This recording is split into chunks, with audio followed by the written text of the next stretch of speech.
go, Flat Tracker, go, go, go. The Kelpie Flat Track Pod, brought to you by Kelpie, affordable race products designed to help you stay on track. Now onto the episode.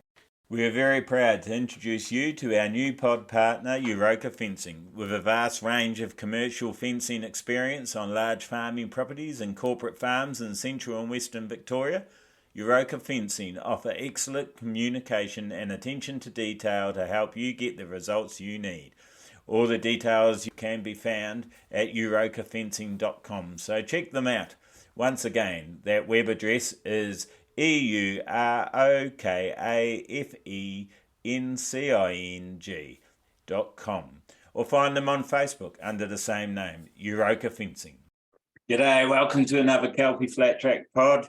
This one's an interesting one. Just had a phone call from Rick Wason down here in Victoria. Rick's got a lot of experience in speedway, long track, and just riding dirt tracks and grass track, etc.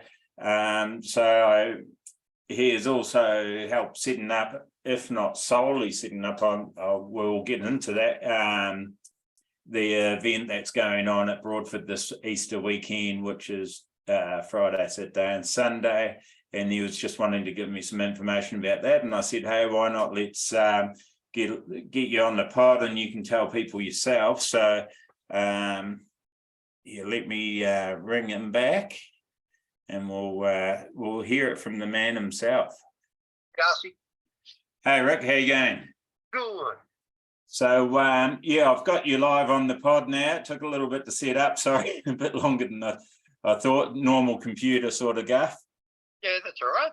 Yeah, so, I was just explaining to our listeners that you gave me a ring about an event that you're organising this Easter weekend down at Broadford there. Yes. Just fill us in a bit about it. What's it called? It's the Classic Bike Broadford Easter weekend. So because the Bonanza is not being run this year, I put my hand up to fill the gap in because I don't want to have a year where we have nothing there. I think we need to at least have something for old bikes, new bikes, that just keep people going in between the gap years. Yeah, okay, excellent. So with the format this year, it's going to be low on numbers. I know that. What it will allow is people to have more track time. So we've got moderns and also the classic style of bike, and it'll just allow people more track time to get out there, more time to talk, catch up with people, catch up with friends. We've also got a rather large thing that's happened where the Davies family is coming down.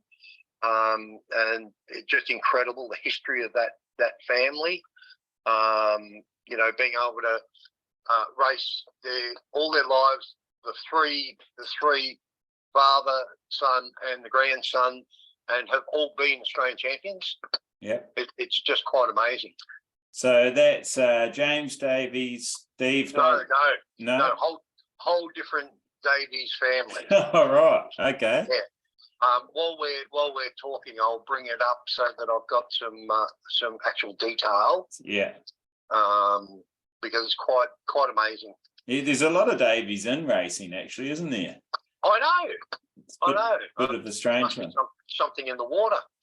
So you were telling me that if I turn up with my modern bike with 19-inch front and rear, I will get a couple sessions in, so I can run with the American flat trackers on the short track and then can run with the moderns on the long track. Is that right?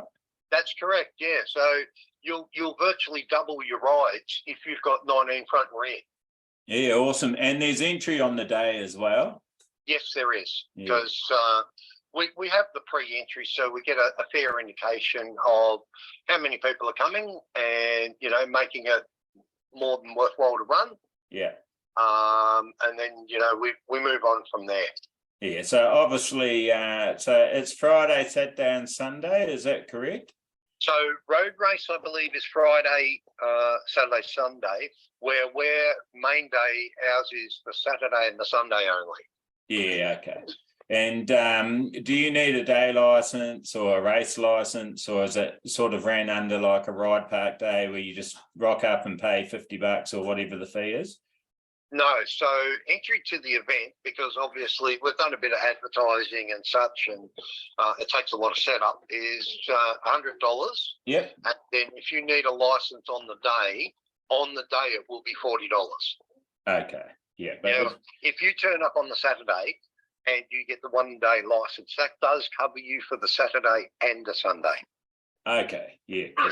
So excellent value. Yeah. But for someone like myself that has a national race license, I just turn up, pay the $100 and can go for it. And you're away. That's it. Yeah, Yep, beautiful. absolutely. Yep, beautiful. Sounds like So- you get lots of so seat just- time just- too. Sorry, just getting back to Keith Davies. So you've got Keith Davies has been around for so many years and top rider, Australian champion. Back in the days when the sliders and the MX were in together, New South Wales predominantly. Yeah, The whole Riverina had tracks everywhere. They were amazing days, you know. And then we got Stephen Davies, which is his son, who was an ex-international. And then Stephen Davies' son is coming, and that's Alex, and he was an international. yeah, okay. So at some point during the day, maybe a couple of times, we'll have all three of them on the track, which I don't know if they've done that before. Yeah, right. Awesome. So it'll be a pretty cool event. Yeah, so it's obviously there's going to be a wide range of bikes here. So not just for the rider, for people that are interested in bikes in general and dirt track and speedway, it's going to be pretty a pretty good spectacle, I reckon. Oh, absolutely. And the beauty of it, in the gap years when I run them, we don't charge spectators. So it's absolutely free to drive in the gate and come along. You can go to the road race, you can come down to the speedway dirt track. You'll see Vincent sidecars. You know, there's a couple of things going on where we've got some very special sidecars from previous years, ex-Australian champions, like the Shane Suter sidecar will be there. There's so much to see. It's just great, and especially if it's free of charge to get in. Yeah, no, fantastic. Sounds good. Yeah, I might. The more you're talking about it, the more excited I'm feeling, and I do have some grand plans for the weekend of trailer building, but you never know. You might get me there yet. Oh, well, I'm just looking at previous programs that I've drawn up, because I've sort of run this section for about the last 7 years now. Yeah, okay. You know, we start off around about 9 to 9:45 with solos, Evo, low liner, sidecars and such. And then what I've been doing is running a section from 9:45 in the morning to 10:15 for American flat trackers. Yeah. So we do have, I believe, quite a few American Harley flat trackers coming. Yeah, awesome. But what we do there is we can swap them. If they're low in numbers, we don't want them to keep lining up, going out and getting tired, or, you know, things going wrong. We want a bit of a gap. So in that section for the American flat trackers, I'll be running the 19-inch front and rear moderns. Yeah, okay, cool. And they'll get a real taste of, you know, a proper 400-metre speedway track set up. So that's really good. Then after that, we've got a couple of things. We've got the Leon Edwards is bringing the TR5, the original build that his dad built many, many years ago, that Phil Crump rode at Romsey. Yeah, okay. And then from, you know, around the 11 till 12 o'clock mark is full dirt track open. So we'll split them up. We'll have classic go out, then modern, then classic, then modern. And the guys with 19 fronts and rears, they double up. They can go out there anytime in that section and, you know, double up their rides for the day. Yeah. And then basically after lunch, we do the same thing again. Yeah, beautiful. Yeah, so for those guys with 19s on moderns that are thinking about AFTN and you know, may not necessarily be in Victoria, but close enough for, I don't know, a few hours in the car to come and get plenty of seat time on a different surface, because that's what I've been saying to all the guys, our team pro racers, been saying, don't worry about the track condition, just get out there on every track and every different condition, because it's just going to make you more prepared for whatever comes your way. And Yeah, sometimes the rougher the better, and then when you hit a smooth track, it's just like, oh, this is awesome and easy, Oh, absolutely. And as you know, being a coach, Yeah. You've got to instill a certain amount of confidence into people when you're coaching them. And part of that is being diversified, trying different surfaces. And, if you get to a track and you're having trouble, whether it be grip or what have you, you've got to set your due diligence down and work at getting around it. So you ride around the problems, but you keep going. Yeah. And that's the key, is don't give in, is keep going. Find that happy medium and ride around your problem. You may be a second slower over a race, but you're doing that dogged work of, okay, if I come across this track again, I now know what to do. That's right. Yeah. And that's the name of the game, isn't it? Yeah, it is. And I think the hard side for our guys is predominantly down here in Victoria, they're racing against 2118s, and they have their standard of where they are on 2118s. So when they go out and race, and if they're not where they are normally on a 2118, it's a bit disheartening, which for sure. I totally understand, but that's really on the small scale of things. The big scale of things is you're going to AFTN and there's the potential to win $2 to $4 grand a day. Yes. That should be your target. So this stuff is seat time and gaining knowledge, like you were saying, that if we hit a track like this, we know what to do, is where a lot of the other guys may not. So that's your advantage. Oh, absolutely. And the thing is, like in the what was it? ATFN? AFTN. It's taken me a while to get my head around that acronym. So in the AFTN, when you've got a series running where you've got 19s, fronts and rears, if you've got guys going out there and they're doing their homework and they start looking good, they can send resumes over to America and go, hey, we're running these tyres now. This is my results. Have a look at the video. That's right. Yeah, exactly. This is the thing. You can race in Australia all your life and have a lot of fun. There's no two ways about it. Yeah. But if you want to get out of this country, you've got road race speedway and you've got American flat track style. Yeah. So, like we've got something like 35 or 38 Australians riding in England at the moment in speedway, making their living. Yeah. But we've got limited numbers over in the American dirt track. And I know that you're pushing that side of it to try to make that a better situation where we've got more riders available. The Americans start looking at what we're doing and we're following the FIM. Yeah. And also having a series at home as well. So yes, there's that potential for races to go and make a living in other countries, but also we want it to flip around the other way as well, and for races to look at us as a good place to come and bring their money to our country and our races, and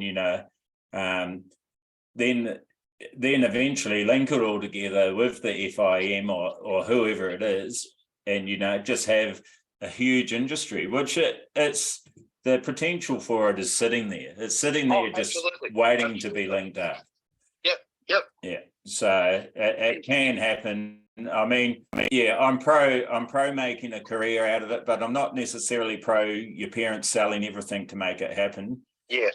And that's why I think we need a series here. And, of course, it's going to take time. We mentioned it in the last pod, a lot of people focus on, they're so successful and, they totally ignore that it took them 15, 20 years to get there, Oh, absolutely. So, it's going to take a long time. And, well, it might be quicker than I think, but I'm sort of thinking the next 5 to 10 years we'll hopefully see it. Yeah.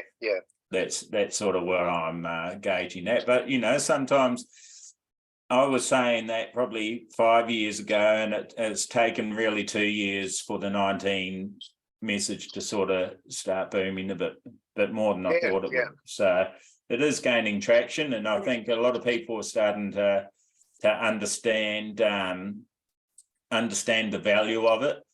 and understand that it's not actually about trying to get rid of 2118. It's just linking us up with a bigger circuit. That's all. More a worldwide class. And if you look at the Bathurst long track, I was over the back section for the last half of the night watching, and the 19 front and rears on the MX bikes, they were fantastic to watch, and it was close racing.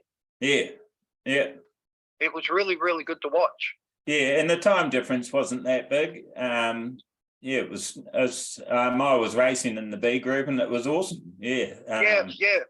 Well, the time difference, that's an expectation because you're running the two different tyres. But what got me was how good the racing was. Yeah, right. And they were still diving in hard. Oh. So it just showed you that, it's not like you put those fronts on and go, oh, I'm going to have no grip. It's not about that at all. No. You've obviously got to, I've not done it, but you've obviously got to experience it to go, okay, this is not what I thought. And then you'll start to have some fun. Yeah, and look, it is a different sensation, and you can, I really was really feeling it at Undera. I could tip it in very, very early, like in two-wheel slide. So you just basically push down with your left hand, and both wheels will just start sliding. Yes. Yep. And then the hard part is figuring out how much power to put on so you can work out how far you're going to slide. And look, Undera, I was very fortunate when I was younger. I grew up with Neil Street, Billy Street. Yeah. And I had a lot of conversations with Billy over the years, and we're standing in the pits one day at Undera, and we're watching the 1986 Victorian title. Phil Crump was riding. And I said to him, I can't believe the speed they've got coming into the turns. And he turned to me and he said, Rick, this is one of the hardest tracks in the world because the straights are too long for the corners. Yeah, right. So when you get on your 19s and you're coming in, you really have to use that front wheel when you start to toe the front end. You've really got to use that as your brake. Yeah, for sure. Yeah, that is the brakes. Yeah. Yeah. And I was talking to young Jake Holm from Albury yesterday. He practiced at Albury Wodonga on the 19s, absolutely loves it. He's hanging out, so he's coming down to Broadford at Easter. He's going to put in 100,000 laps. I can see it coming. Yeah. But we're also going to put him onto our Speedway GM and give him a taste of Speedway because he fell in love with that when he was watching the Australian round at Albury. Yeah, awesome. Yeah, cool.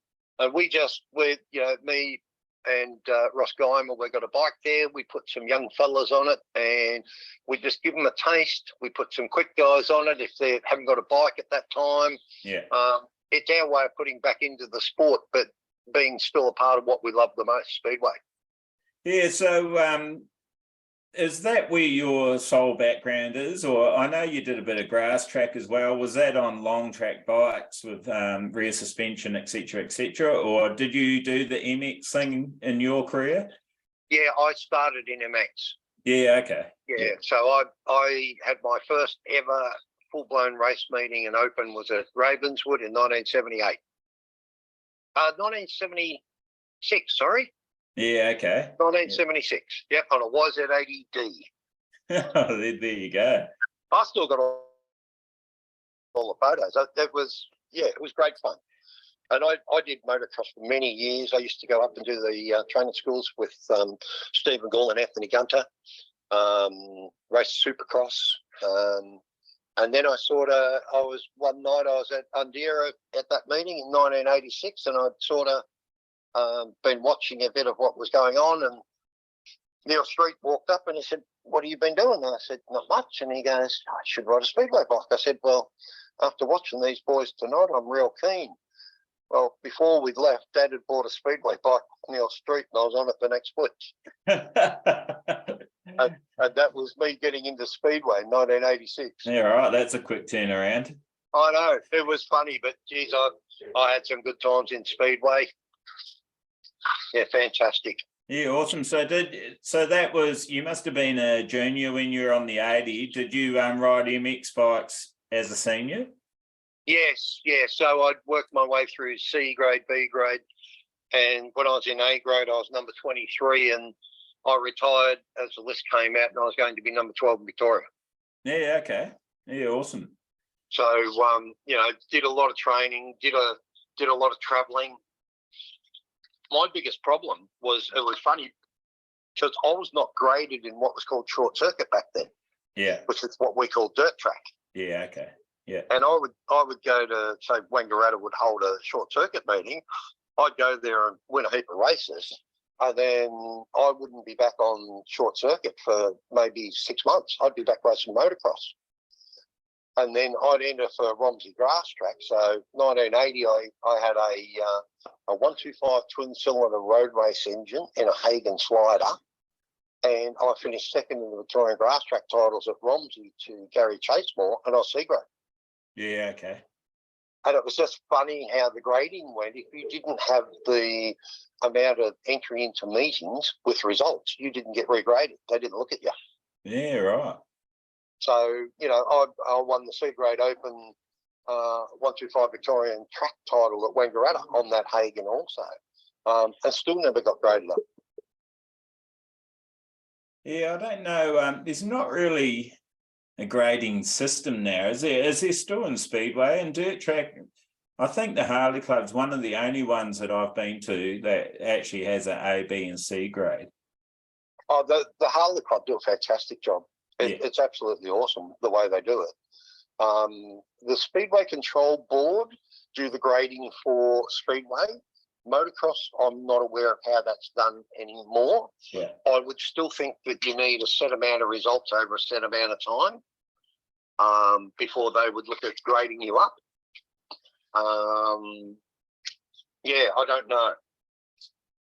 Yeah, okay. Yeah. I think that one's always sort of been at the back of my mind. I was wondering why it's gone that way, if it was nationwide that they had grading in the older days, like back in the day, so to speak. But it sort of sounds like it was at some point, and then some clubs went away from it, or I'm not sure. It'd be good to find out that a little bit more.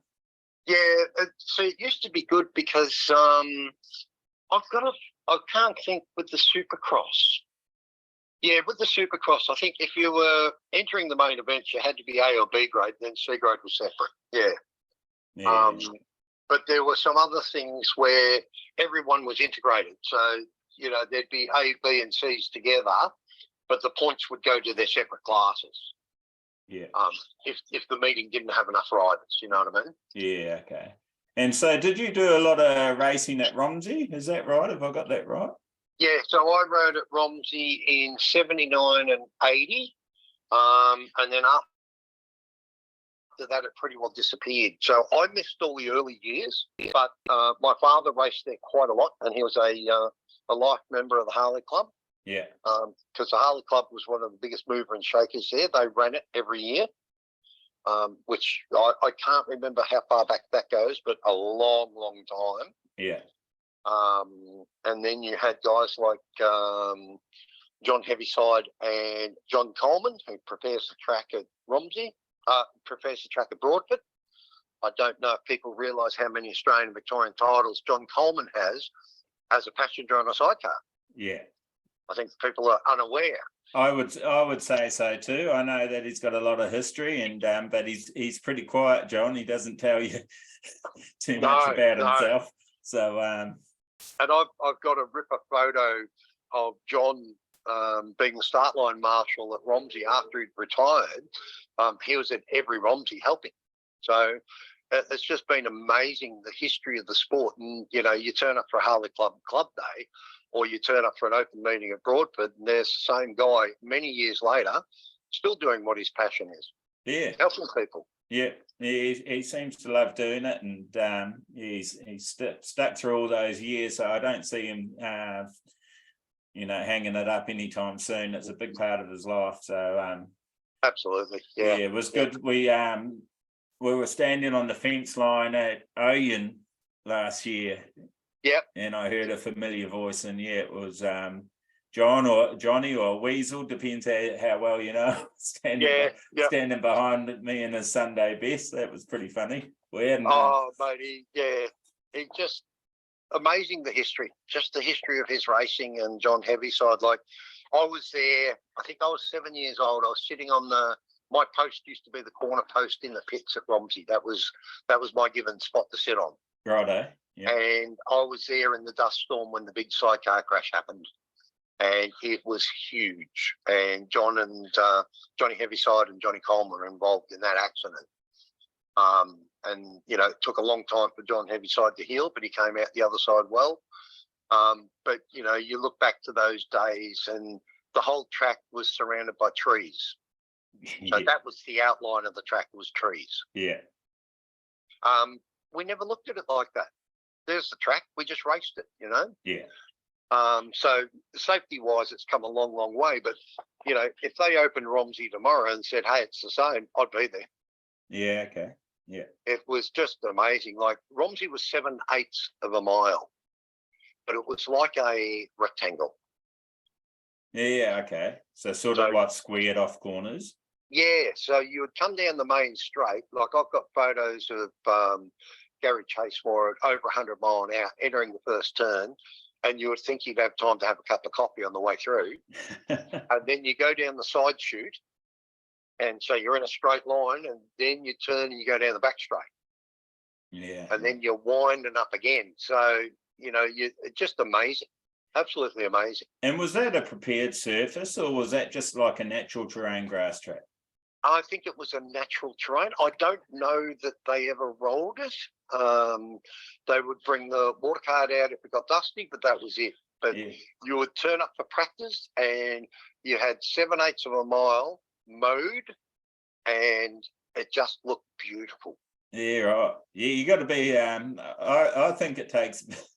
I think it takes a special rider to ride that sort of track.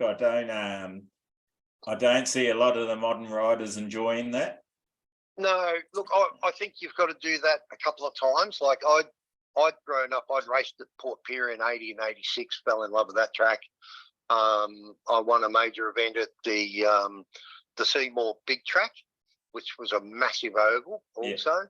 Yeah. I'd ridden at Rutherglen. Now, Rutherglen is 1 mile and an eighth. Right. It's roughly 1,800 metres. Yeah, awesome. And, you know, like, if you look at the Morgan Mile, it was the mile. And you have someone like, I don't know if you know the name Rod Hunter. No, I don't, no. Well, Rod Hunter was an ex-International Speedway rider, and he rode the TR3, which was Charlie Edwards and Les Lewis's bike. Yeah. And they'd already been out. They tested the bike on the back blocks of hay in New South Wales, and the police were courteous enough to have the radar gun out so that they could test the bike. They clocked that Hagen with the air-cooled road race motor in it at 127 mile an hour. Bloody yeah. Now, Rod Hunter went to the Morgan Mile to ride that bike. He came in, he said, need teeth off it to make it quicker. Did that. He came in after winning that heat, take teeth off it. He won that heat again, and they'd run out of sprockets. So he actually had to slow down a little bit.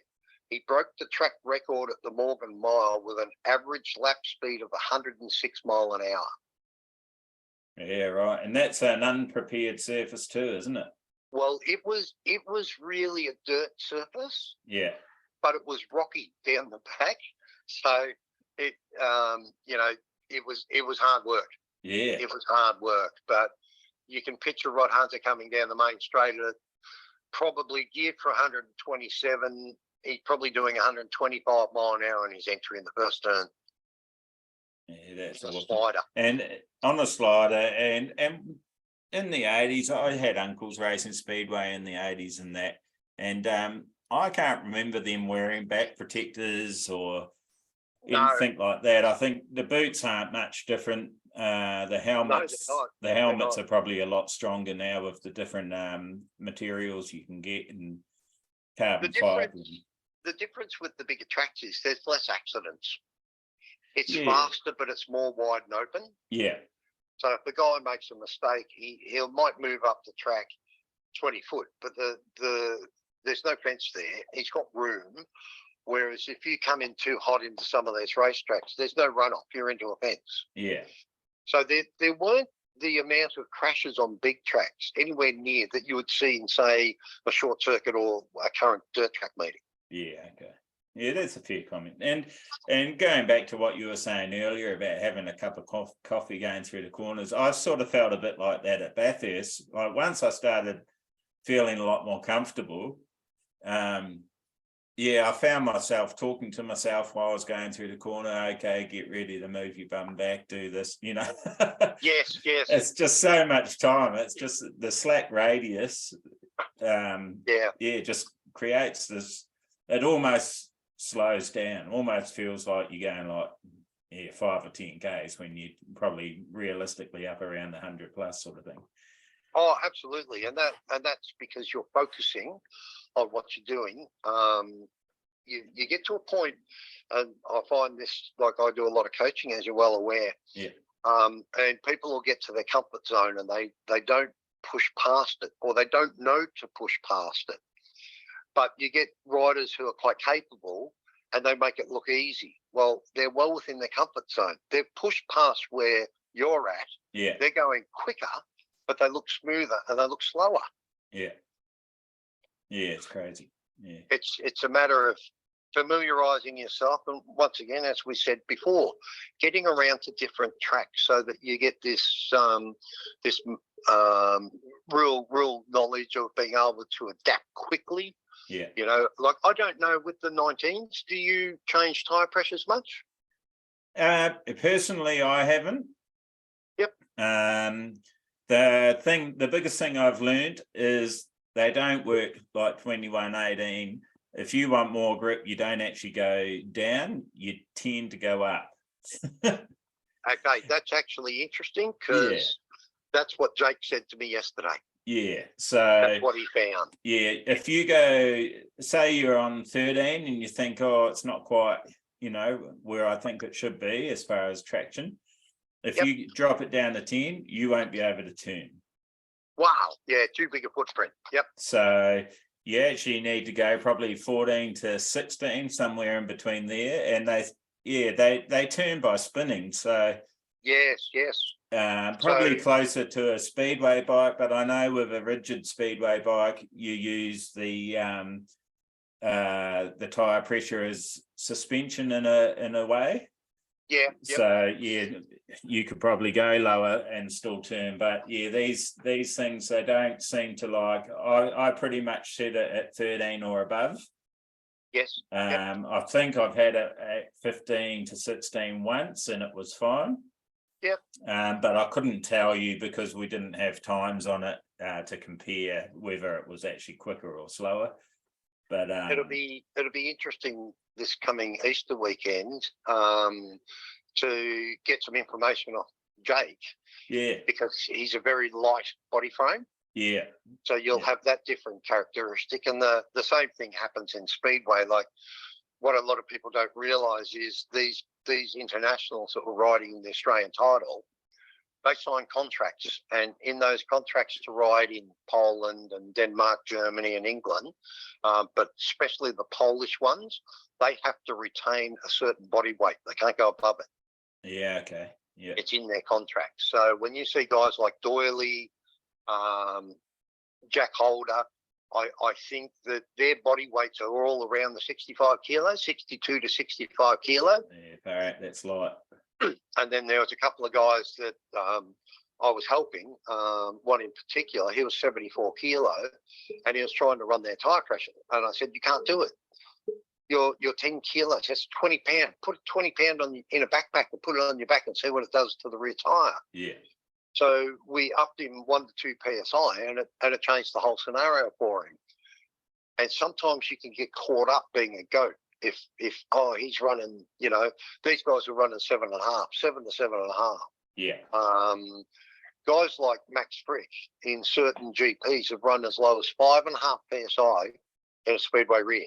Yeah. Okay. Yeah.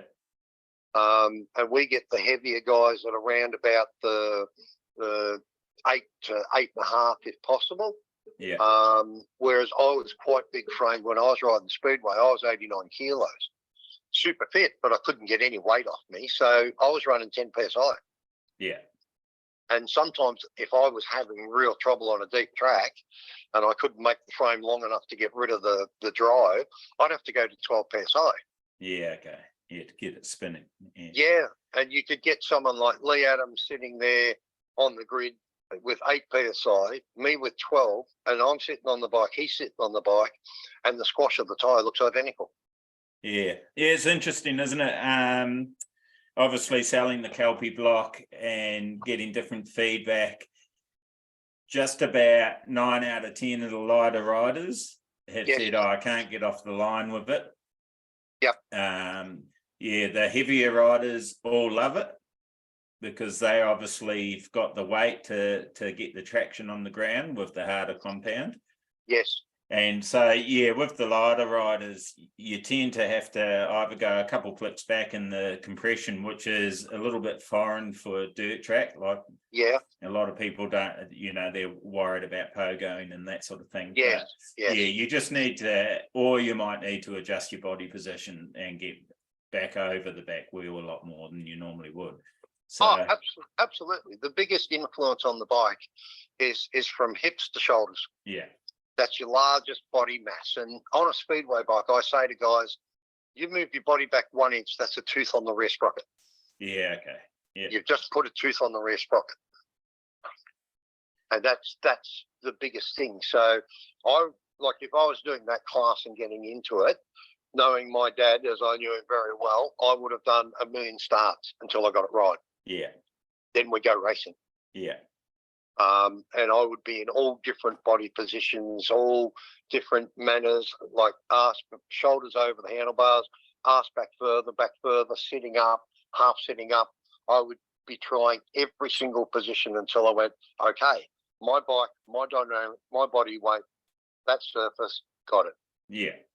Yeah, and that's what you have to do. And like we've already said pretty strongly in this one, it obviously changes in different surfaces, but you've got to ride. That's where you've got to ride everything.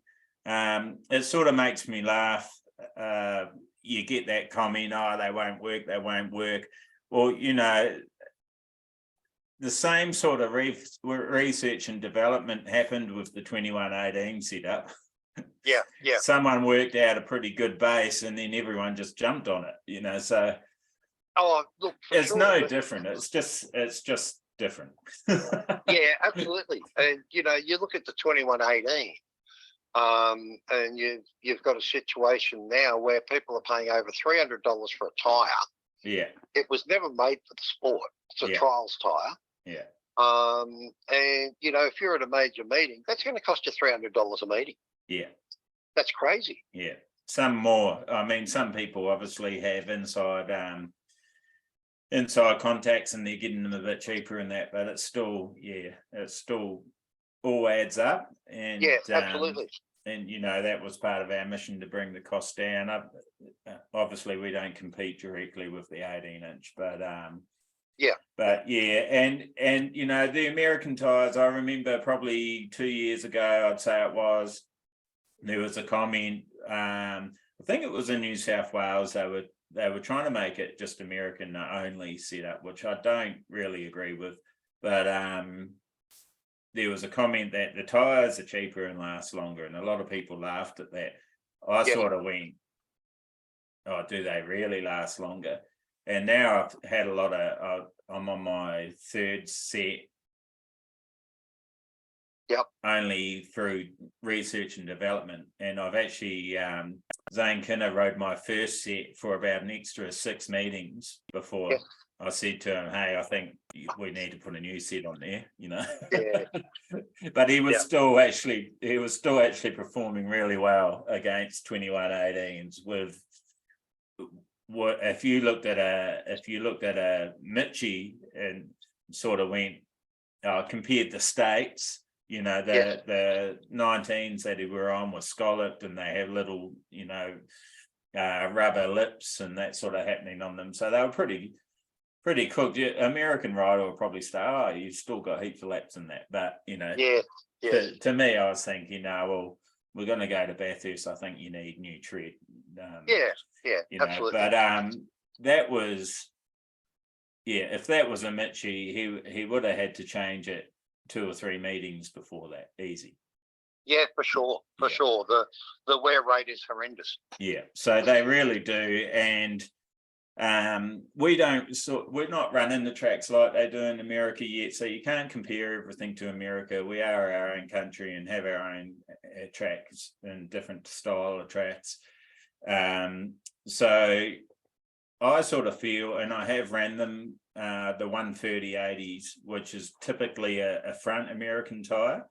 Yes. I've ran them front and back, and it was fine. Yeah. So if you are money conscious, you can definitely put a 130 on the back that was a front that's still got plenty of life in it. Yep. And do that too. That's another option. The way people are, I don't see many people doing that, because most people will just follow the status quo, the normal, what everyone's doing, the top guys are doing. But it's definitely an option. Yeah. Until it builds up enough that you get a following, people go, you know what, let's just go down this path. Yeah. And I was going to say, it's actually interesting when you look at the American style tyre, so to speak. I don't know if you say it in that manner. Yeah. You look at the Astro series, so the Baltaco Astro dirt track series in America, and on the small tracks, the 1974 Baltaco Astros with the same tyres are only half a second off the 450 Pros. Yeah. That is amazing. It's amazing. And over there, they use, there's a lot of science, let's put it that way. Yeah. They will change wheel weights, rim width, tyre width, depending on circuits. So usually they're small, like a tiny little paperclip. They'll run a thinner, a narrower width on the rear and the front. Yes. And the more high speed, the wider they go. Oh, look, realistically, we're 20 years behind them in their knowledge of how to use the tyres, what to do, and all that side of it, because they've been doing it forever over there. Yeah, but and the interesting side to that too is I was listening to I listened to Corey Texter quite a bit, and he seems to think that's changing a little bit too. Like they're developing and things are changing a bit over there too. And some of the singles riders are tending to have their bikes set up a little bit taller than they used to. Yes, okay. Which I found that quite interesting. You notice J21 Jared Brook, he doesn't really lower his bike any much more than, I'm pretty sure he's just running the same sort of setup as the Aussie, as his Aussie 2118. You can correct me if I'm wrong, Jared, but it looks like that from looking at the bikes. Yeah, okay. So, and yeah, I didn't change anything to my bike apart from what did we do? Just made the fork legs flush with the triple tree for mine, but that was it. Yeah, there you go. You can definitely, you definitely don't have to go spending big bucks. Some people just like doing that. I know a few bike guys are having 2 bikes, and that's fine if they can afford it, but you don't have to be, you don't have to go that route. So I think it's awesome that it's gaining traction. I can't wait for the first full year or full series of these 6 rounds for the Aussie Flat Track Nats this year. Yep. So I can't wait for that to go and be running one and that to gain more traction and show Australia and show motorcycling in Australia. It should deserve to be a championship. And absolutely. And I think Bathurst highlighted the fact that there's a place for it. Yeah, there might need to be, like I did see a couple comments about a couple spectators that they sort of missed that there wasn't a final, because they felt a little bit lost in who was where and that sort of thing. So there'll be a couple loose ends to tidy up, I think, and and make sure that could just be. I think it's more about getting the information to the spectators. So just making sure if it's a dedicated event like the Aussie Flat Track Nats, I don't think it's going to be that big a deal. But Bathurst was an interesting event because there's so many races on the day, but there are so many guys on the same bike in different classes. Yeah. And if I was like, I'm not even a spectator, I'm in the sport, and I got confused. You know, like if you didn't have a program, there's every second time you looked out there, you'd go, "Oh, that guy's out there again." Yeah. And he was in a different class. Yeah. But you didn't know. Yeah. It was quite hard to follow. If anything, I think they had too many classes, and too much of the same thing. Yeah. Yeah, and you know that's an argument for another day. A lot of people have said that in the past. You know, we need to streamline it a lot more, and that's within the Aussie dirt track, not the flat track side of things. That's Aussie dirt track in general. You know, there's too many classes, and then it's tough. I'm not on that sort of organising side. I don't know every class there is, but I know there's a lot of junior classes, and then when they tried to tidy it up, and it upset a lot of people too. So I don't think you can ever win on that. On the flat track side of things with the Aussie Nats, I like what he's done with the classes. It keeps it very simple. You've got See, back in the day, if you were riding at Romsey, so you would be in the up to 125. You would be in the 126 to 250. Yeah. The 251 to 350, and then the 351 to 500s, then the all powers. Yeah. And it just sort of sectioned the classes off. So it didn't matter if you're 2-stroke, 4-stroke, whatever you had. If you had a 250, you were in the 250 class. Yeah. And it was really cool because you'd have guys with MX motors on methanol in sliders, and then there was one meeting there one year where Kevin Horton turned up with his motocross bike and cleaned up. Yeah, right. It was amazingly quick. And then another year at Rutherglen, at one of the big Victorian grass track titles, there was I just had his name in my head. He turned up and blew everyone away on the day. It was just amazing. So there was that characteristic of, okay, here's a thing where you didn't need to be on a slider to win because it's a much bigger track. Yeah.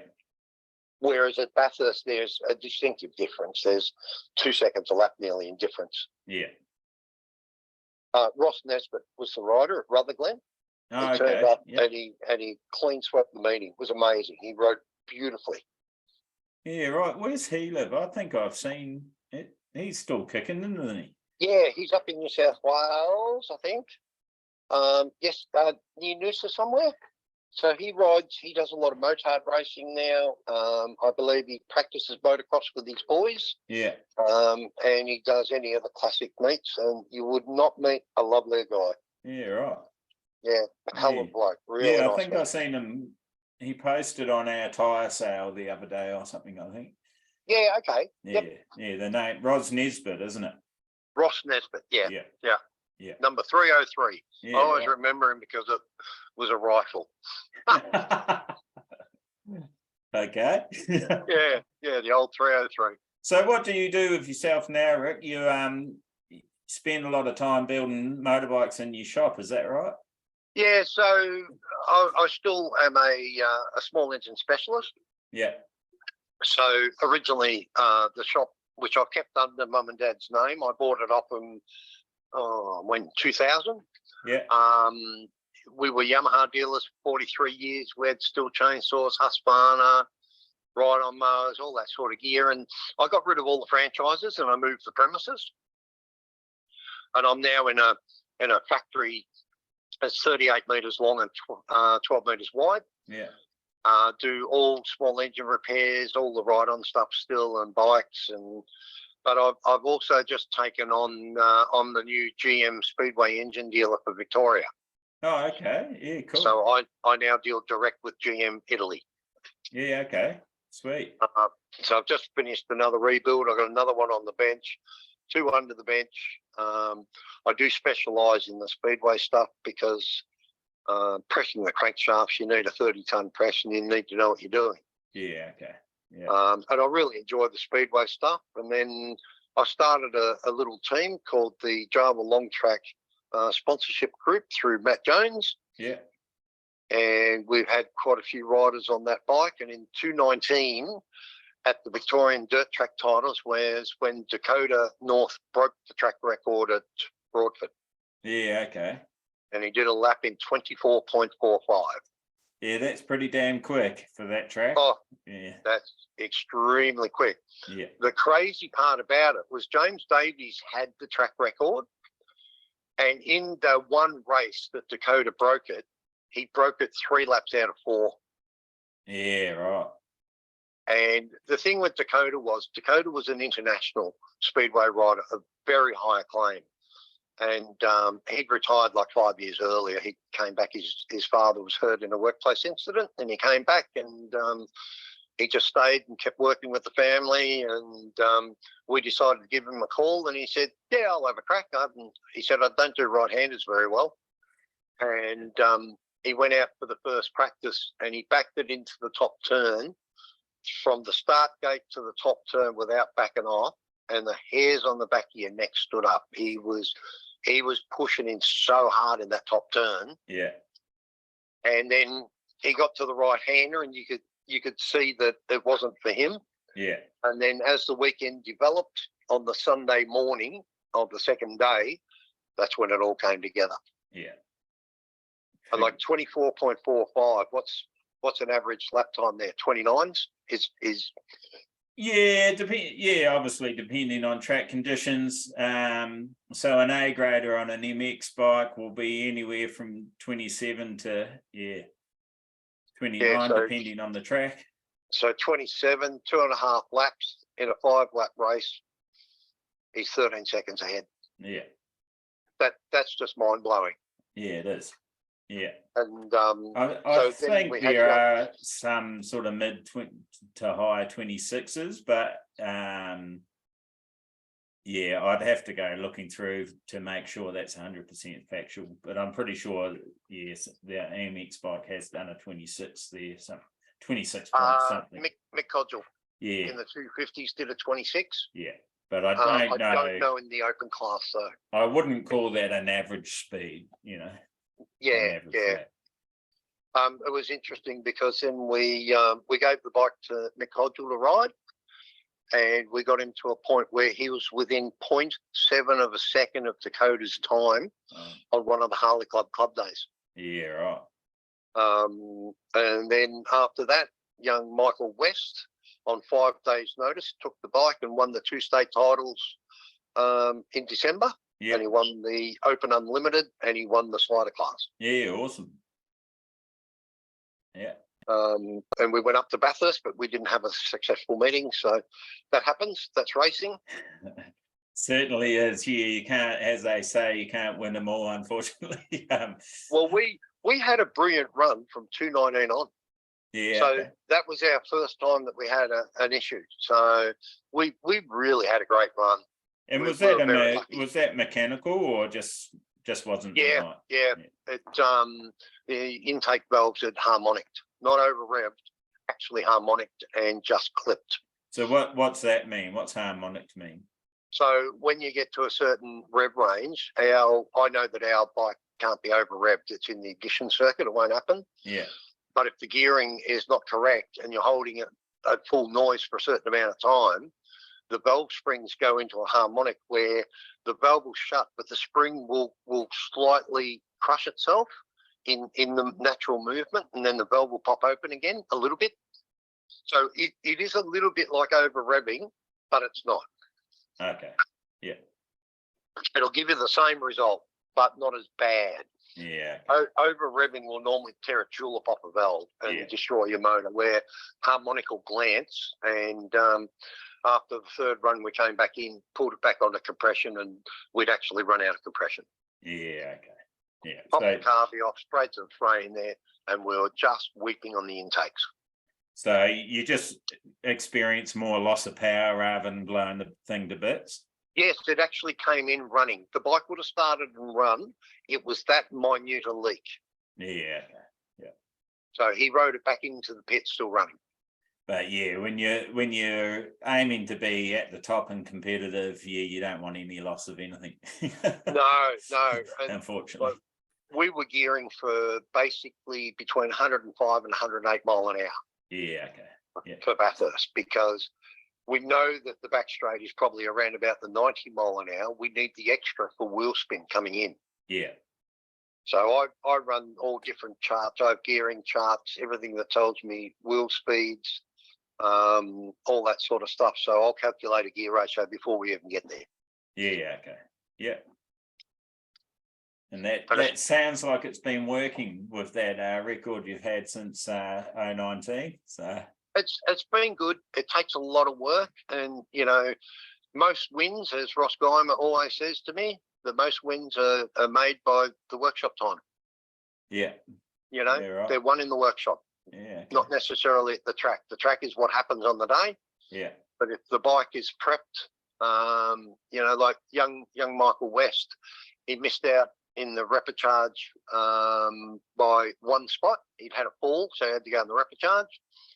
And we're sitting there and we're sort of like, okay, that's it. And I said, no, it's not, because you've got the replicharge for the 450 Pro, and 2 or 3 of those guys were in the Open Unlimited. Sure enough, one of them crashed out. Yeah. That put us back in, and then he won it.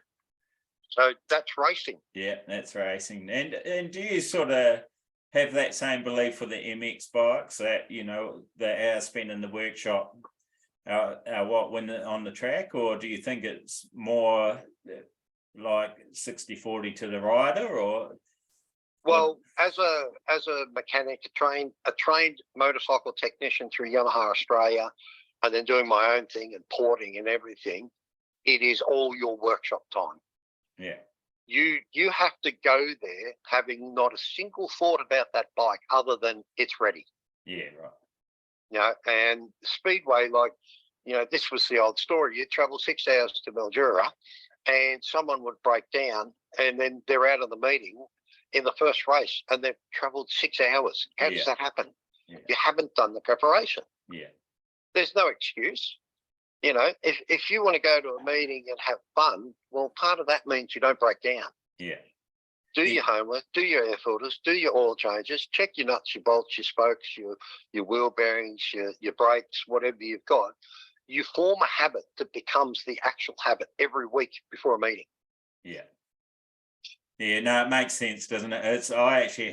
Mildura must be the place. I had that experience there. I didn't break down, but I went to race there for the first time, and a guy travelled from South Australia. I'm not sure what it is from South Australia to there, but it's got to be a good 6 hours plus. And his bike blew up in practice.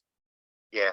I mean, with MX bikes, as far as them seizing up, and that can be a little bit hard to detect.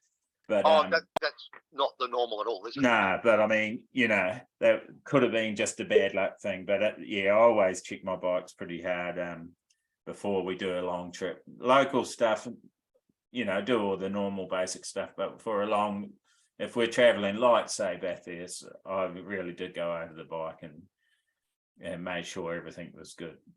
See, I get like a tag card, which is not super big. I'll put it on the handlebars with a lacquer band, and on that I've written. So for the Speedway bike, I'll do tappets, cam chain, carburetor, reset gearing, check clutch plates, and I'll have me list. And then as I do them during the week, I tick them off. I never have to go back and think. I've done it. Yeah. And that's just a basic workshop process in a motorcycle shop too. Yeah. That's how I always taught my apprentices. It's funny because I always have the attention to be more prepared, and always find that on the last 2 days before we're leaving, I'm doing everything. How's that work? Well, no, I actually get that, because that's the last minute of the frenzy before the meeting. That's the excitement. That's the adrenaline going through you knowing you're going to race. Yeah. Whereas sometimes, if you notice, if you've ever got everything ready and you've got 3 days left and everything's ready, you go, I'll just go and check that again. you know, it's human nature. Yeah, I think you're right. I think you're right. Yeah, I don't like being too organised. No, we're funny animals. We really are. You know, if everything falls into place and the bike's sitting there, it's Monday, and you're not racing until Saturday, you'll go, I'll just put that back on the bench. I think I'll just check that air filter again. Well, you just checked it 3 times. Yeah. But I'll just check it again, just in case. Do you know what I actually get really nervous about? Tightening bolts and that sort of things, because a couple of times I have looked at things again for no reason and then snapped the bolt, putting it back in, or something. Yeah. Well, okay, there you go. Let's do an advert for Repco and Wason's, and one of the greatest things any motorcycle racer can have in their kit is a tension wrench. Yeah, torque wrench. Yeah. That way, that sort of thing won't happen. You know, like any of the 6 mil bolts are all 10 Newton meters, which is 7.5 foot-pound. Yeah. It doesn't feel a lot. So it's actually, once you get a tension wrench, you start doing all your stuff. You'll get to just use your hand tools yourself, and you'll be at the same tension. Yeah. And you realise how little amount of tension you need on a 6 mil bolt to be 10 Newton meters. Yeah, it's not a lot. I do have a torque wrench, and funnily enough, sometimes those bolts just get frail and go. I think that was the case because Sure. Yeah, on that instance, I was using the torque wrench and it still went. So yes, okay. So that was tension fatigue on the bolt. Yeah. So they do get to that point, but if I need to, take off. If I need to do a piston change or anything like that, I give myself lots of time before an event now. But all the other stuff, oil filters and all that sort of thing, I'll do that with at least 4 days notice. Because if that bolt or something goes, then I've got time to fix it. Absolutely. But your filters and just general cleaning and going over and checking, I still seem to be doing that like the day before we go. And packing my gear bag. That's always the very last thing. The gear bag 600 times. I'm sure the tariffs said, oh yeah, they are. Yeah, they were there last time. Yeah. And I still haven't fixed my bloody steel shoe. Why haven't I filled that hole? Because you got to do that on the Friday night. Otherwise, you'll be checking the bike again for something else. Yeah. But that's the human nature part. We can't help ourselves.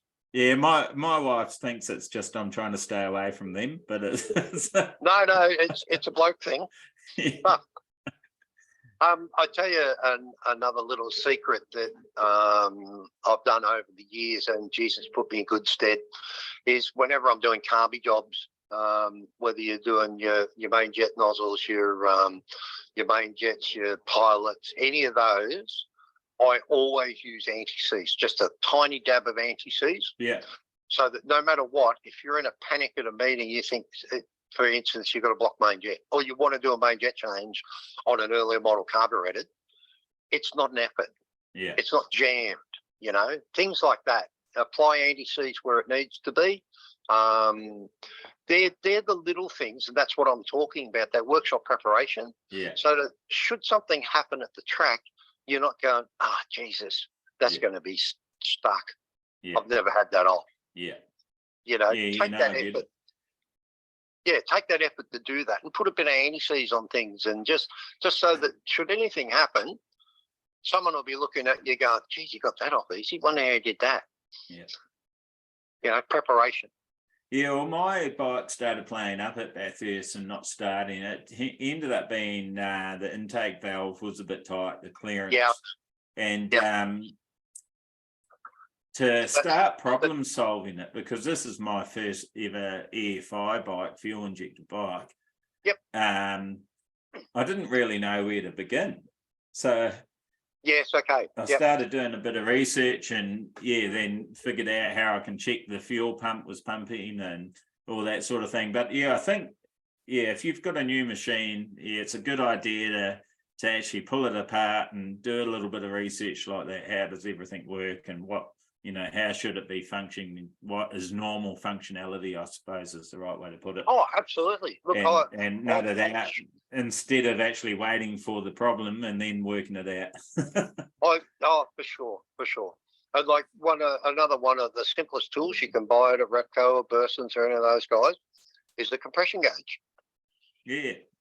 Now, in your instance, you could have got home, put the compression gauge in, know what it was when you bought the bike, know what it is after a freshen up, and then you go, oh, I'm 40 psi down. Yeah. Okay, now I know what's going on. Yeah, right. Yeah, And that will tell you straight away. Yeah. If you're blowing smoke, well, that's your telltale that if you've got blue smoke, it's burning oil. If you've got black smoke, it's running rich. Yeah. If you've got white smoke, you've got a leaking water pump. Yeah, okay. Yeah. There is some. Well, I call it simple, and I shouldn't because it's what I've known forever and what I've learned. Yeah. But I've had bikes in here where I sort of just lightly kick them over, and then the first thing I'll do is I'll go straight for a compression gauge. Yeah. And I had that instance with a very early Honda road bike, and sure enough, compression was not where I thought. I thought it should run at that. I really did. I wasted an hour in my brain thinking it should run at that, and I went and got the manual, and it was like a 1973 model, and I looked it up, and sure enough, 175 psi. At 149, that's it. Pull it apart and find the problem. Yeah. Well, my knowledge has always been that something with 110 psi should always start and run. Yeah, okay. Yeah. Well, this ran, but it wouldn't pull the vacuum through to work the constant velocity carburetor on one cylinder. And you can get caught out. So that's why the compression gauge, to me, is your first go-to now. Yeah, okay. Yep. You slip it in the hole, crank it over and go, all right, we'll pull the figure, 160 psi for a current YZ 450. And if you've got 120, I got a leaking valve coming. Yeah. Yeah. Save a lot of messing around. Yeah. And also, when you do your valve settings on the current motocross bikes, they'll give you a spec between this and this. Yeah. Always go the highest spec on a shim bucket. Yeah, okay. Yeah. Because it's only going to pull into the seat more. Yeah. So, don't set it at the minimum. Yeah. That's where you're going to run out when the motor's hot. Yeah, no, that's right. And that's actually what we did this time. So we went sort of halfway. Yep. And it was okay, but it wasn't running really nice. And I'm going, well, maybe we go a little bit bigger gap. Yep. And see what that does. And we did. And straight away it was purring like a kitten. And and that's the thing with adjustable tappets versus shim bucket. Yeah. Your shim bucket, the valve will only take up the gap more. That's all it will do. Yeah. So you've got to go to that maximum setting. You're still within the guidelines of the manufacturer. Yeah. But it just means that you'll have a much longer time frame before you have to do it again. Yeah, it's funny. The guy that I got to help me. He's pretty good with building engines, and I don't know if you know him. His name's Tim Loon, and he said, "Oh, I wish they just keep tappets." Yeah. Pulling it off, taking the bucket out. Taking the cam off, taking the bucket out. It's a pain. In Retiming, the ass. Yeah, it's a pain in the ass doing it. Well, you're opening yourself to more errors because of the manner in which you've got to do it. Whereas just adjusting it with a hand adjuster, so much easier. Yeah. Yeah. Like I get all of my guys that I look after and coach and everything with their speedway bikes. I get them to do their tappets and cam change every meeting. Yeah. Okay. Now, yeah. It's quick and simple with a speedway bike because they're adjustable. Yeah. You pull the rocker cover off. There's nothing in your way. Yeah. You're not having to pull tanks or anything off. Slip the feeler gauge in, check it, do your 4 and 6 thou, check the slack on your cam chain, do the adjustment, done. It takes you like 30 minutes. Yeah. That whole process is done and you've got that peace of mind. Yeah. Yeah, look, there's pros and cons to all machines, isn't there? Like the speedway bikes, to me, seem a lot more finicky and a little bit more high maintenance because they're so high performance. As where a modern a modern out of the box 450 is more than competitive enough, and you know.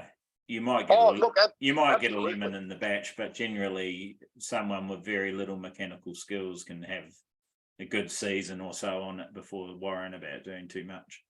Absolutely, and there's a reason behind that with your motocross style bikes, because the factories, they and this is having been involved with Yamaha for so long. Yeah. What they have to do, all these companies, is like Honda, Yamaha, Suzuki, Kawasaki, KTM, they have to produce a product that is going to be reliable over a set amount of hours of running time, or they lose their market. Yeah. Is that 450 motor the best it can be? No. Yeah. Because if they made it the best it could be, you'd have to be like a speedway rider doing that maintenance every meeting. Yeah. Yeah. And the general public don't want to do that. Yeah. And yeah, we've had that discussion with when Paul Caslick was on the pod, and you know, those putting all the hot rod parts, the go fast parts in there. Yeah, you get great horsepower and all that sort of thing, but you're constantly worried about when it's going to let go, you know. So absolutely. My dad had a saying, right? And it was, be careful what you wish for, you may just get it. Yeah. Well, in a couple of the last couple of years, you've probably seen more blow ups with later model motocross bikes than you've ever seen. Yeah. Right. Yeah. And the reason for that is, be careful what you wish for, you may just get it. The cam chains are lighter. The manufacturing of the crankcases is thinner. Whereas close as we're going to get at the moment to works engines. Yeah.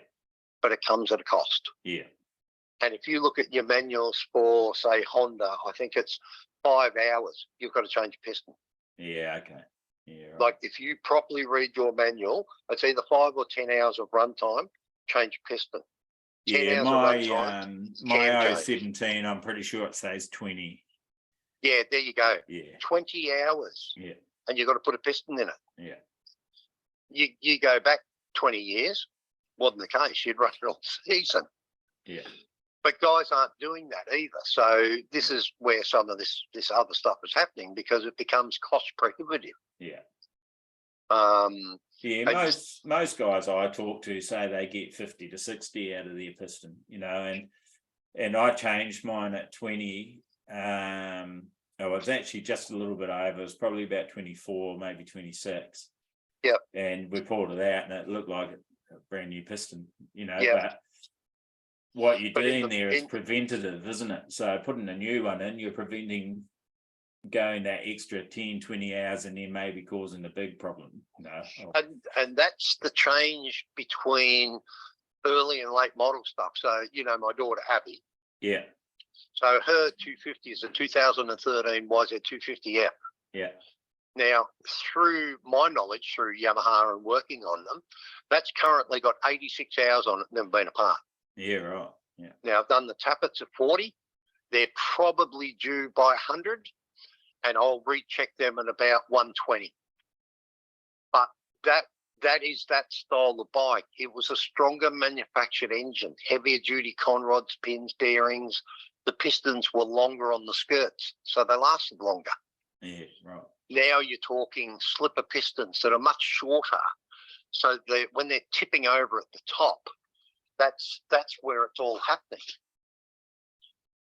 So your wear factor has gone through the roof, and that's why these companies are telling you, realistically, you need to be doing this.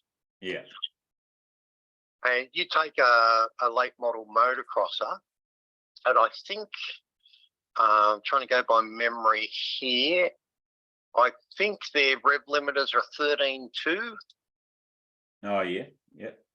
So if you go 13,200 and then you divide that by 60 seconds, that piston is going up and down 220 times a second.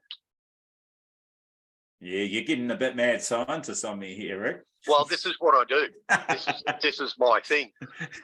It's funny when I bought, like I did a YZ250 a while ago, and went really well. But I ported it for torque, not top end only or anything. That 220, I would write that on a big sheet of paper, put it in front of me, and while I'm porting it, I'm seeing that all the time going, okay, a tiny touch somewhere is going to alter this running 220 times a second. Yeah. Don't go silly. Yeah. You know, and some of the best port work I've ever seen is attention to detail only. Yeah.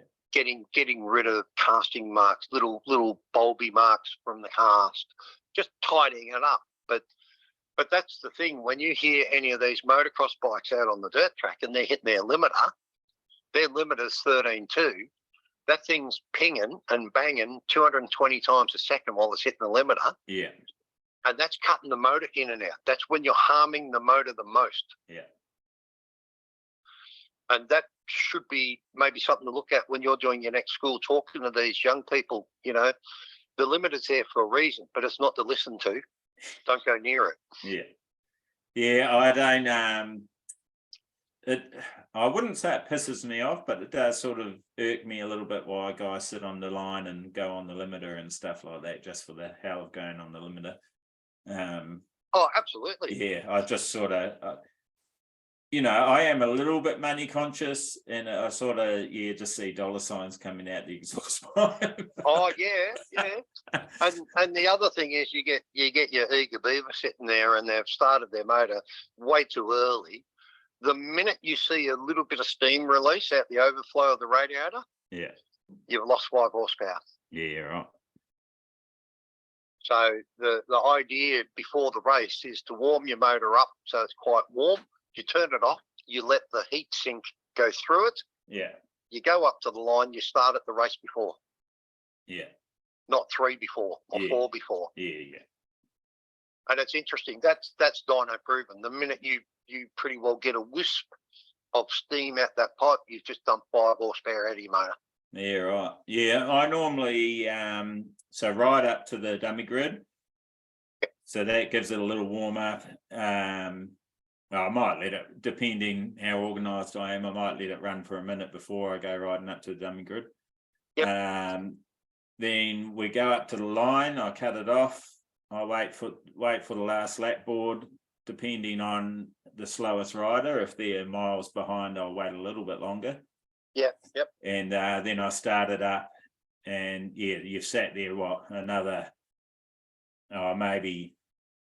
maybe another minute before they start running their finger at you for the gates to drop. Yep. And I've always found that works pretty good. The bike's never leak radiator coolant or anything like that, or it doesn't feel too hot or smell too hot. So and I don't think it's too cold either, you know. Yeah. The other thing that people are unaware of, when your current motocrossers are in neutral, your ignition is running in an advanced mode to preheat the motor quickly. Okay, yep, I didn't know that. That's how they're all set up, and it was a bit of a fail-safe through the companies to make sure that even at the minimum, the motor got warmed up quickly. Yeah, okay. Before someone would take off on it and then have a cold seizure. Yeah, right. So, you know, if you're a classic of that is, and this is because I know it so well, is either the YZs or the WRs. You'd be up the bush with a guy and we're sitting there and I'd say, mate, turn your motor off. And they go, why? I say, because your header pipe's glowing. That's how advanced they run. Yeah, right. So, you know, sometimes even if you don't want to shut your motor off, flick it in a second. Yeah. And it comes out of that advanced mode. Yeah, okay. Yeah. It's really interesting. Yeah, it is interesting. Yeah, this is probably one of the most technical pods we've had so far. So, yeah, thanks for coming on and talking about all that sort of stuff, because I know there's a lot of people out there that loves this sort of stuff, and that's why they're in the sport, you know, because they love tinkering, and you just look at MTR with their 500 and stuff, and oh, absolutely. You know, Alan spends a lot of time in that shed going over that bike and trying to get it to perform more, you know. Yes, absolutely. We're always hunting that edge. Yeah, and it's not always about horsepower. It could be geometry. It's a lot of things come into it, doesn't it? Oh, for sure. And like Just another quick little thing that I woke up to many years ago was when do you run O-ring chain or a normal? O-ring. Yeah, okay. So what I suggest to guys doing dirt track is to not run O-ring, run heavy duties. Yeah. Now, the reason for that is when the chain stretches and you're pretty set on your gear ratio, say at Broadford, for instance, Yeah. you take the chain off when it stretches back, but the chain's not worn out, and then you put your new one on. So what you're doing is you've now got the availability of swapping chains quickly and changing your wheelbase. Yeah, okay. And that is no different to speedway. Yeah. Because the longer you make the wheelbase, the more it'll slide, the shorter, the more grip you're going to have. Yeah. And that could be a big thing for your 19 fronts and rears. Yeah, it'll be something to try. It definitely works because we've been doing it with speedway for 100 years. Yeah. So wheelbase length on a speedway bike is everything. Yeah. Yeah, okay. But if you, as you're well aware, as your chain stretches on the motocross bike, we just adjust it. That's all we do. We don't think anything about it until we get to a point the chain's stretched that much we can't use it, or it's coming off the sprockets. Yeah. And we get rid of it. Don't let it get to that point, but let it come back. But if you tried to put a link in your chain, I don't think you've got enough slot room to do that on a motocross bike. Whereas our speedway bikes, we've got a really long adjustment. I don't know if you've ever had a look at it. No, I haven't actually. No. It's quite a long adjustment so that we can shorten and lengthen the wheelbase. Yeah. So if you're coming in and finding the back spinning up and you're just spinning and going through the corner, instead of your tyre pressure thing, if you think, geez, I reckon that tyre pressure's right, what you can do is put a new chain on and run the wheel as far forward as you can get it. Yeah. And what will happen is it'll make it bite. Yeah, I think I'm already pretty far forward. I'll have to have another check. I'll go and have a check after we've had a chat. Yeah, and maybe have a look if you could put an extra link in. Have you got enough adjustment to go right back? Yeah, I do. Yeah, I'm pretty sure I do because I changed chains not long ago. Because I was playing around with gearing a little bit. So yes, yep. So yeah, I do, and yeah, I stupidly sent Zane off to Appen thinking that he had with my bike, thinking that he had some gearing options, but I didn't give him another chain, did I? And he couldn't get the biggest sprocket on. Okay. Yep. So you could actually put it all together. You just couldn't. You couldn't push the axle through because it was just like it was only like 2 mil or a mil or something too far forward. Yeah. Yep. So you couldn't push it through because I was thinking, I'm sure I've ran that before. I don't understand why you couldn't do it. So downstairs in the garage, I had a crack myself, and we know that's what's wrong. Okay. Yeah. And see, there's a lot in the gearing too. Like so many people gear for Broadford incorrectly. They're not gearing for the centre of the corner in a specific gear. Yeah. They're more so concentrating on where am I on the main straight. Well, you don't get that main straight speed unless you've got your mid corner coming out. Yeah, gear for overall speed, and a lot of people get shocked when I tell them what I run. Yeah. But yeah, absolutely, because you found a niche that you're happy with. Yeah. And that's the other side. Like if you took a standard motocrosser today, set it up, put in the wheels that you want, get it all set up, and you get your gearing right, you're going to have a pretty good bike. Yeah. But you could have the hottest motor, and if you're revving too hard in the corner or not hard enough in the mid-turn, everyone's dusting you on the way out. Yeah. And that's the big thing at Broadford. You've got to really sit about doing your gearing for the middle of pit turn and top turn. Yeah. Yeah, no, I agree with that. And obviously the earlier you can get on that power, the better too. So but we really notice it on the long tracker because people probably aren't aware, but when Michael was coming off the gate in first, he goes into second, into top gear. Yeah. He's only in the one gear for the whole race. Yeah. So we were running out the motocrossers were catching him just at the end of the straight because we were slightly running into over rev. When we got in the middle of the corner, they couldn't get near him. Yeah. That's when it came back in on its own. Yeah, and on those sliders too, I noticed you guys walking, and I don't know if it was at the Vic titles. I think it was you and Leon Edwins actually, or maybe Jody Mason, and you were sort of, there's a white mark on the wall coming out of the right-hander. Yep. And it looks like you were instructing the rider, this is where you should be getting back on the gas. Yeah. Yep. We'll So- pick a marker. And I'm a big one for don't use markers much at all. Yeah. Right. But you pick a marker while you're coaching someone. If you let someone develop the habit of having a marker, they won't ride well. They won't progress quickly. Yeah. Because it's got to be the hand-eye coordination to know your marker coming to the corner. You know what I mean? Yeah. Otherwise, if people go, oh, I back off at that part near that post, what are you looking at the post for? Look at the racetrack. Look at where you're going. Yeah, I sort of use markers initially. Yes. But explain too about the sensation. So absolutely. Once you're hitting that sweet spot, there's a sensation that it's very hard to describe, but you'll know that you're hitting it. Yes. Yeah. And you know, you can, once you start getting that sense, mine for some reason goes through my tailbone and up my lower back.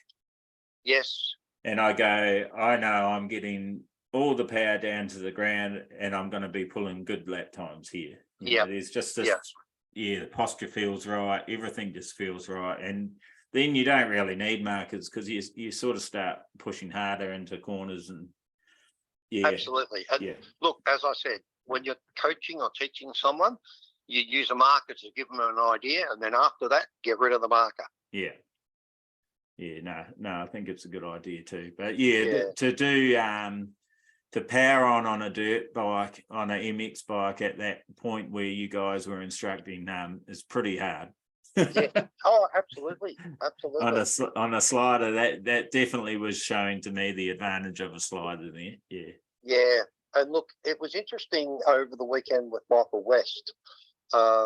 He did a fabulous job, short notice, and his best right-hander was in the last lap of the title race. And it was probably one of the quickest sliders I've ever seen go through that right-hander. Yeah, and he'd never ridden a long tracker before. Yeah, right. Yeah, so Michael West, for those that don't know, is actually, how old is he? Is he 18 or something like that? Yeah, he's just turned 18. Yeah, so he's a young speedway rider who's really working on his craft, isn't he? He's racing a lot. Absolutely. And he's really gaining traction. I've noticed, I watch his posts and that on social media. And he seems to be doing really well. Came away with a win last weekend. Was it last weekend? Yes, up in Brisbane. Yeah, so he'll be happy with that. And I believe his dad and himself are very dedicated. Oh, absolutely. I'm pretty sure it's the end of this month. They're off to Germany. So he's going to have I know he's definitely got one meeting, but try and get into a few meetings and get around and see some clubs. Yeah. He absolutely wants to be an international speedway rider, and to be honest, he's one of the most dedicated I've ever seen. Yeah, right. Yeah. No, I can see that the way he presents himself, the professionalism. He's definitely giving that everything he's got, and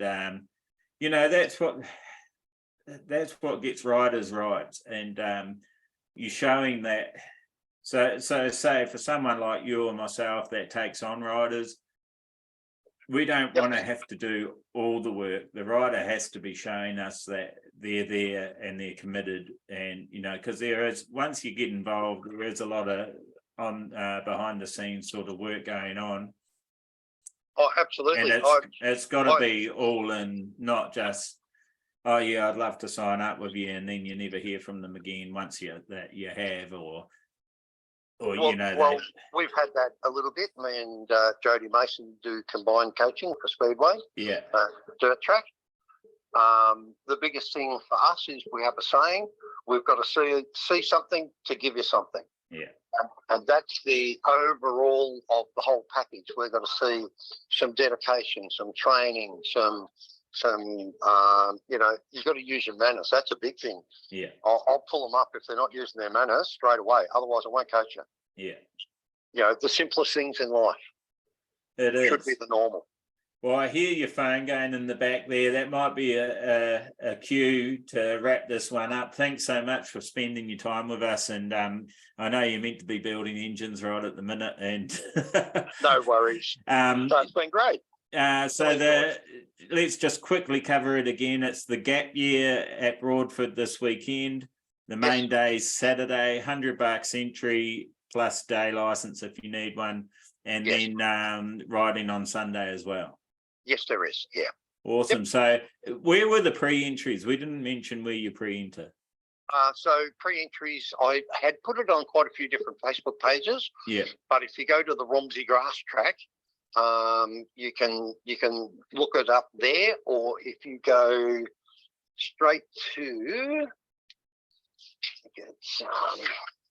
Rider Net.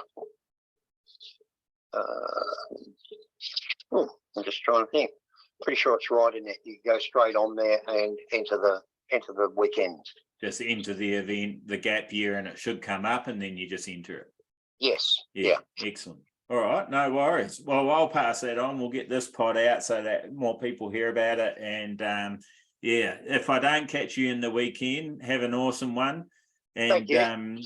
If you're a listener and you go there, make sure you go say g'day to Rick. And if you've never tried a speedway bike or something and you're interested, I'm sure you'll accommodate and organise something. Yep. And you guys love promoting the sport, so make sure you go and say g'day and have a great social time, because I know that's what it's all about, as well as getting lots of seat time.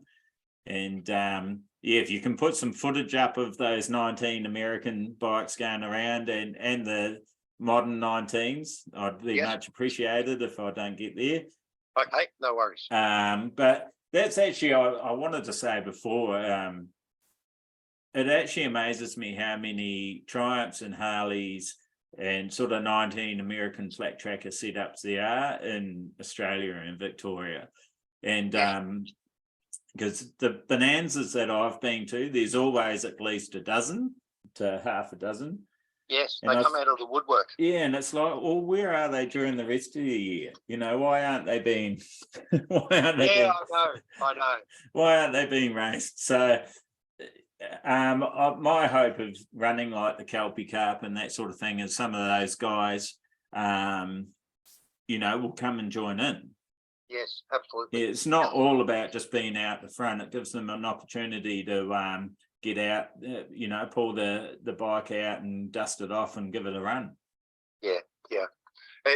It's funny, isn't it, how that works? I don't know. I can't answer that, but the weekend at Broadford at Easter always seems to draw them out. Yeah, it's like, I remember the first year I went there, I'm going, where the hell have all these bikes been all year?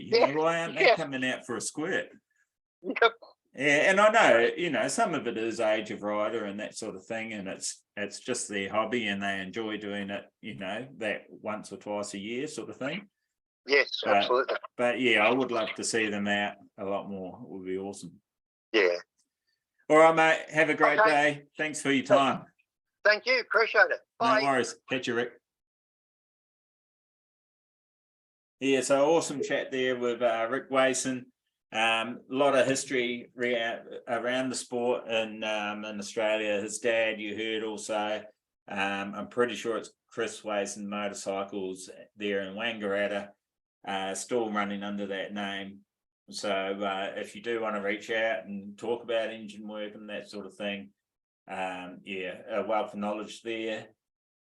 That was a really spur of the moment pod. I'm sort of glad because Rick is someone that rings me from time to time. We always have lengthy conversations, and it's usually around motors. I'm not the best on all that sort of guff, but I try to soak up as much as I can because it is handy to try those things and experiment at the track. And it's very hard. McCarrett and myself were talking about that the other day. It is very hard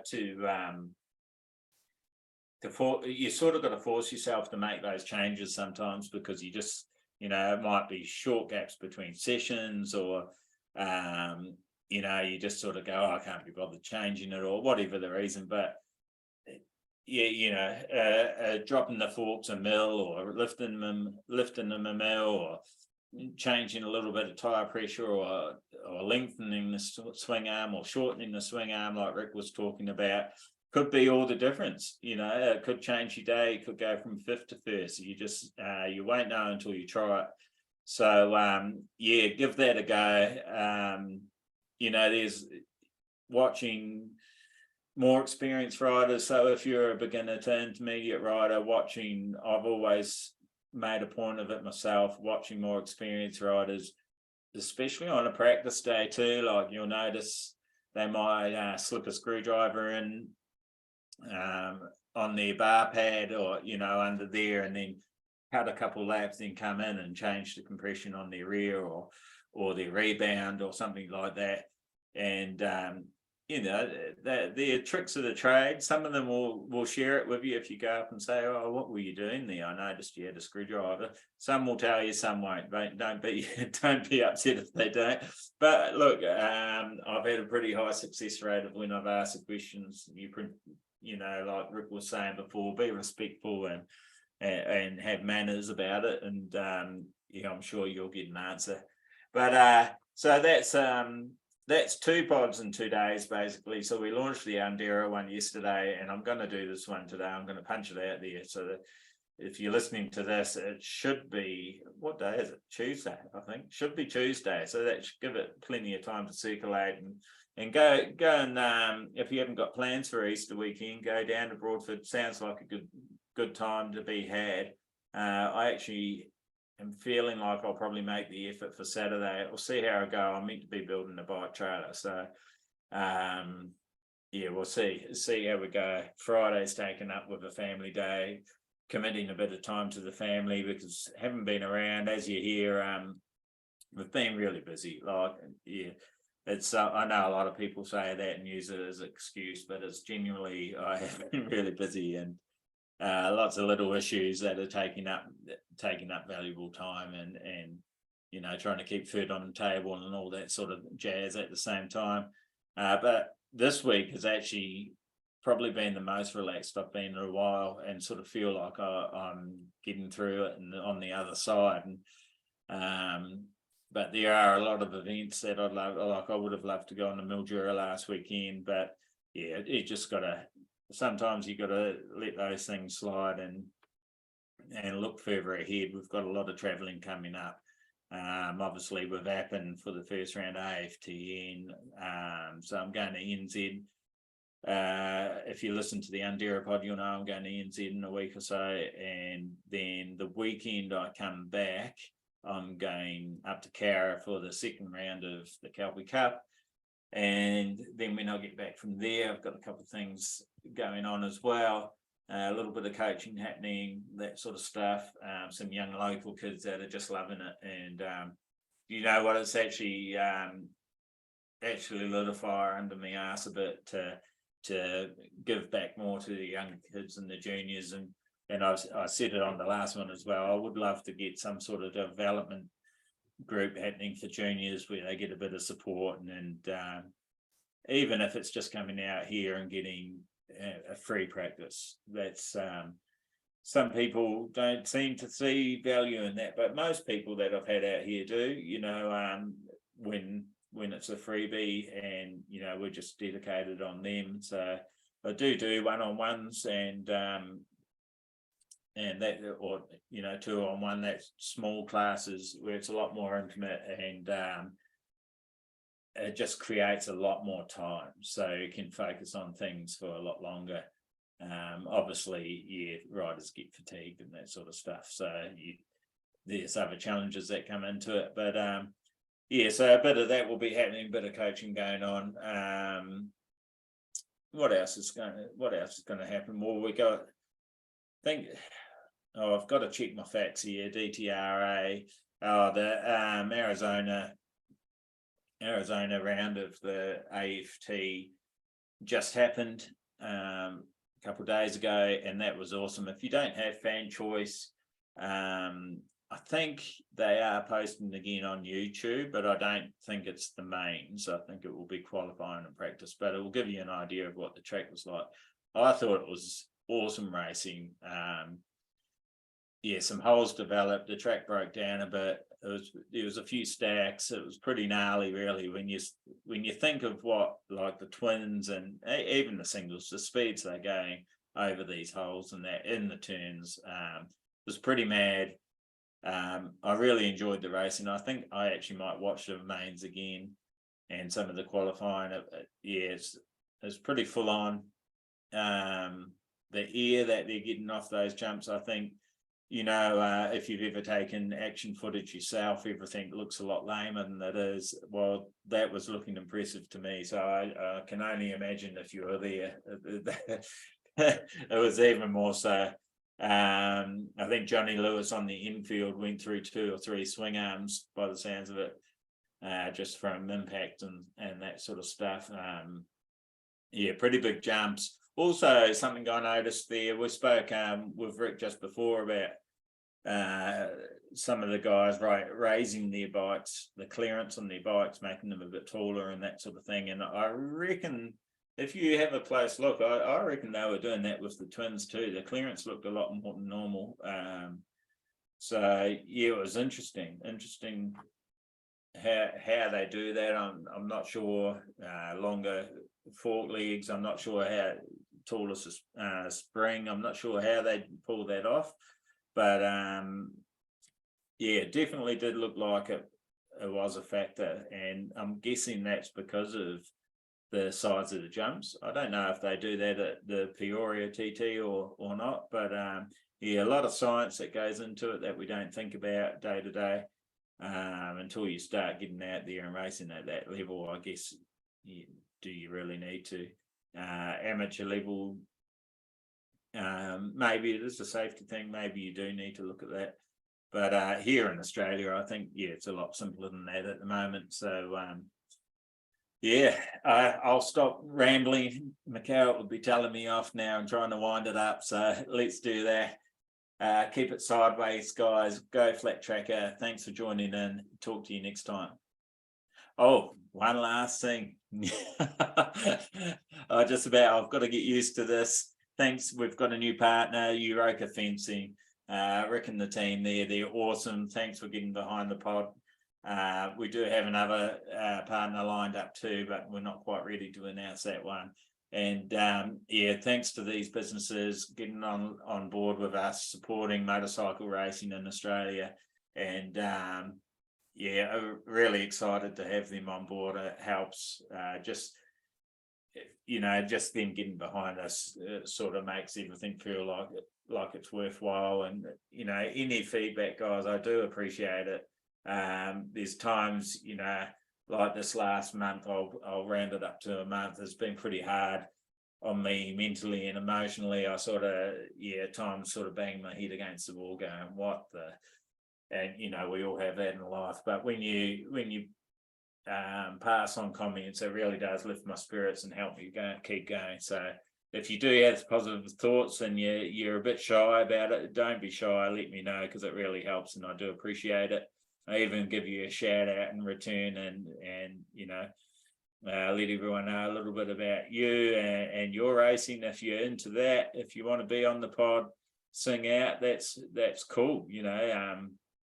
A lot of the feedback I had is that people really like learning about the amateur races in Australia and where they started and their background, and find it interesting. So once again, new podcast partner, Europa Fencing, awesome guys. Central and West Victoria is mainly where they service. Great jobs. You can have a look on Facebook and see a lot of work, a lot of pictures. And if you need some farm fencing done or some rural fencing at a property you may have, or something, you need to keep your goats in or keep the goats out, or or whatever your situation, give them the bell, they'll sort you out. Until next time, guys, keep it sideways, go flat tracker. Go, Flat Tracker, go, go, go.